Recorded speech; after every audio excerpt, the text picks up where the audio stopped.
Forget gurus. Forget anyone claiming to be an online business expert without going through the challenges of entrepreneurship themselves. The Real Money, Real Business podcast is here to prove the best insights in online business comes from your fellow online business builders. We dig into stories of entrepreneurs selling their business on the Empire Flippers marketplace so that you can learn how they made their business profitable, how they overcame obstacles, and what lessons they learned in their online journey. If you want to take your business and your knowledge to the next level, you've come to the right podcast. Let's get started.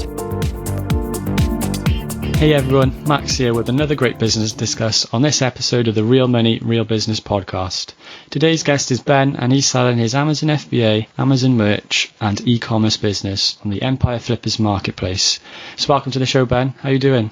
I'm great, Max. Thanks for having me on. Yeah, it's good to have you here. I'm looking forward to hearing more about your business. But before we begin, I'll just give a brief summary of your business. So it's an Amazon FBA, Amazon merch, and e-commerce business in the art and hobbies niches, created in August 2016.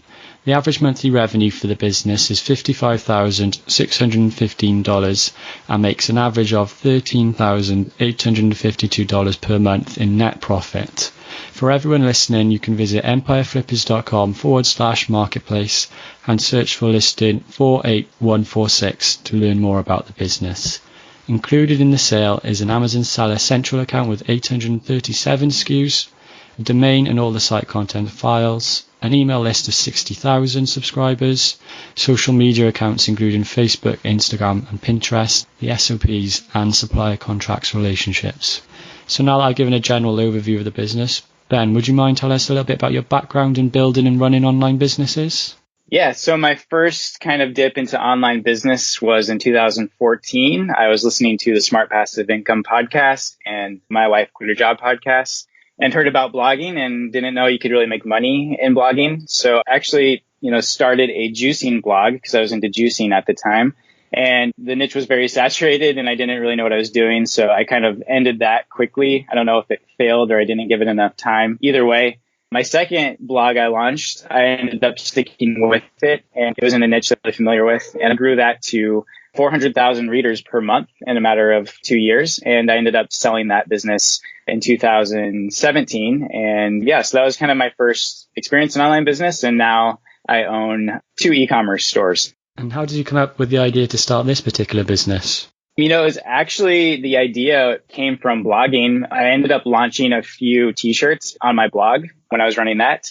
And I kind of learned about print on demand and drop shipping and all that kind of stuff. So it's kind of a natural progression from blogging to learning about e-commerce. And so I took what I had learned doing a few e-commerce projects on my blog and turned it into a print on demand business in a different niche.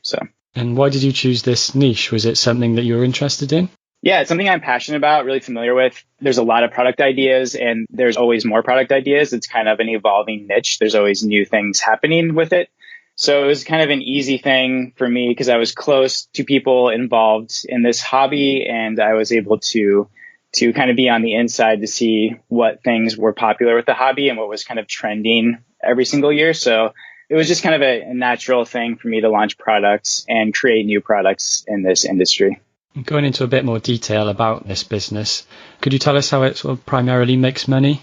Yeah, so, we started in 2016, so we get a lot of organic traffic at this point, but I would say our main income streams would be email. We have an email list of 60,000 people on Klaviyo.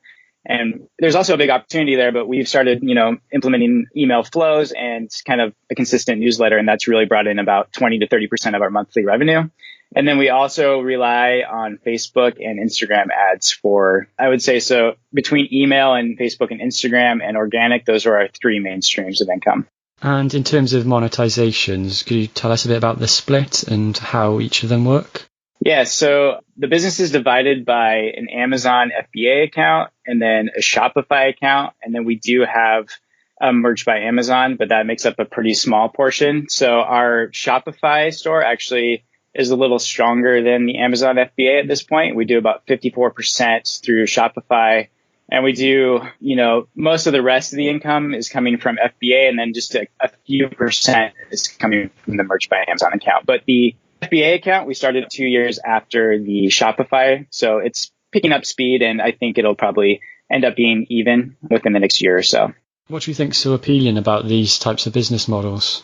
One of the biggest things about this is, like you mentioned, we have 800 SKUs, which can sound very intimidating to someone, but really most of those SKUs are print on demand items. So most of those are actually going through Shopify. And then we have a few quote unquote in-house items, which we are either created from scratch or are white labeling. And those items are on Amazon. So the easy thing about this business is 98% of the SKUs are print on demand. So you don't have to have the cash to carry the inventory for all the variants and colors and things like that. So it's really set up to be, because we're, sending in things to Amazon and they're fulfilling our FBA orders and our Shopify orders. So we've set it up where you don't need a warehouse, you don't need space, and you also don't need a lot of capital because a lot of the items are print on demand. But we have created a few products from scratch just to separate ourselves out from the crowd so we can bring people into the site. And then when they come in for those special items we've created, they also add the print on demand items to their cart. So it increases the average order value. And you mentioned it briefly there, but could you describe the process of getting the inventory? Yeah, so if it's not print on demand, which our print on demand items are all coming from warehouses in the US made to order. But if it's not print on demand, we have 3 suppliers, 1 in China and 2 based in the US. And our lead times for the supplier, 2 to 3 weeks for the US and around like 4 to 6 weeks for the supplier in China. So right now we're getting the inventory and then we are prepping it and then sending it into FBA for those items that we do ship in-house. But we're working with the suppliers right now to turn that process into them prepping it and sending it in. But I run another 7-figure store, so it's just kind of built into our process right now. But yeah, so we place an order. Once the order comes in, we're just checking it for quality control and then sending it right into Amazon since they're fulfilling our orders. And are there any employees? Are there any other people that work with you on this business?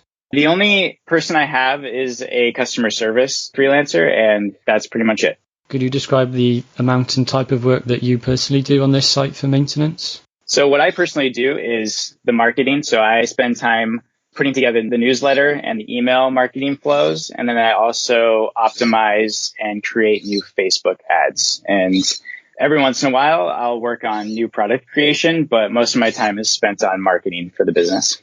And why are you deciding to sell the business instead of keeping it and growing it further? So yeah, as mentioned before, I actually have started another Shopify store and it's doing 7 figures and taking up a lot of my time. And so I kind of feel like I need to, choose one business and really focus on it and be able to spend my time on it. And I'm also married and my wife and I are wanting to have kids. So this would be a nice little fund to have kids and kind of simplify life a little bit before we take that dive. If you were to keep the business, what are some ways that you might try to grow it? Yeah, so there's several kind of low-hanging fruit opportunities here. One would be optimizing the email flows and creating more email flows. We only have a couple flows that are pretty basic setup. So if I were to have the time and energy to do this, I would set up a lot more email flows. Like I said, email makes up a great portion of our revenue. And there's still a lot of opportunity and a lot of money to be gained from the email list. I would also try to scale Facebook and Instagram ads and see how far you can scale the ad spend before it doesn't convert anymore. Because right now we haven't really ever put our pedal to the metal as far as just the limits of the niche. There's a huge targetable audience for our niche, like over 20 million people. So there's great opportunity for ads as well. And then the other thing is taking what people have searched for on the site that we don't have, because our industry just has so many options, and creating products that completely coincide with what people are searching for on the site that they're not able to find right now. There's several others, but I would say those are a few great opportunities.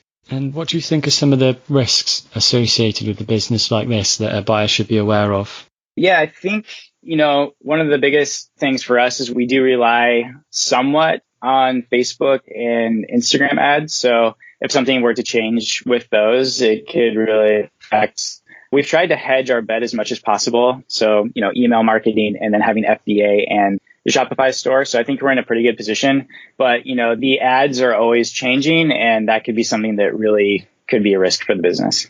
So you do have quite a big sort of organic social following as well on both Facebook and Pinterest.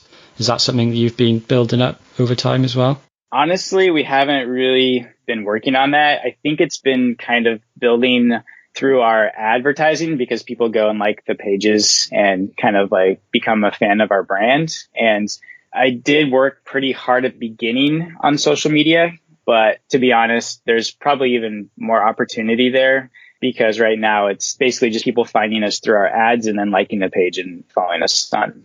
Yeah, got it. If a buyer was to come in for this business, would you be willing to commit to a non-compete? Yes, absolutely would. And how much support are you offering to buyers? Is that emails and Skype calls?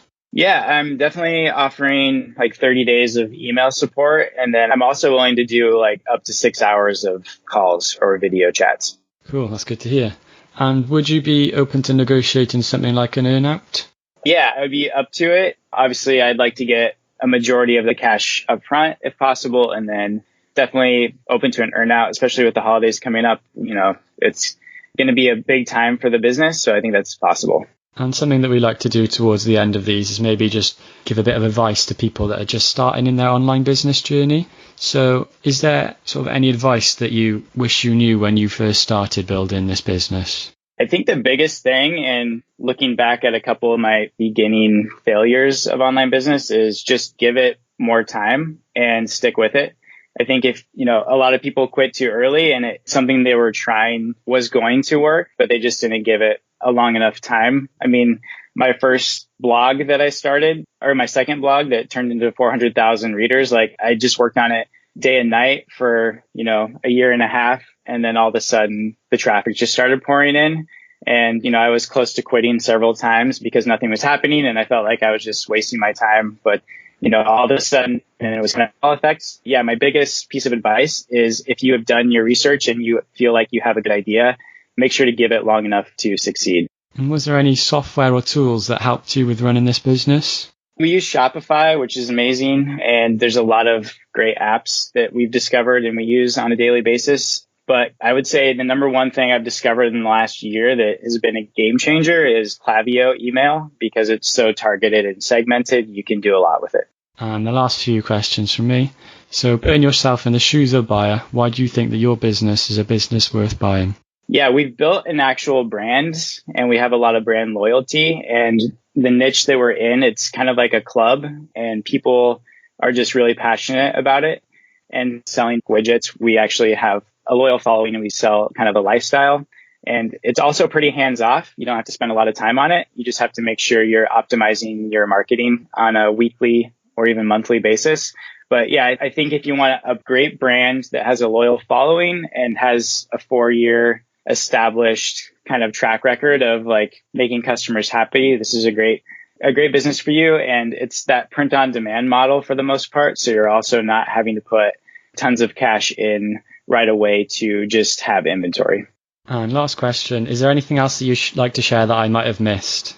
No, I think the biggest thing, like maybe I'll just mention again, is, you know, when it says 800 and something SKUs on FBA, it's really most of those are on Shopify. And then we have SKUs on FBA. So you're not having to stock all those SKUs on FBA. Just to be clear, most of those SKUs are only on Shopify via print on demand. So I think that's something to clarify.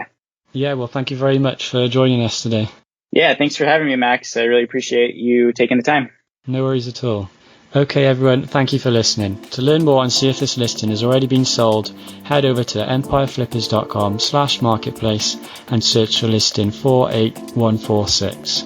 If you're watching this on YouTube, click the link in the description to go straight to the listing.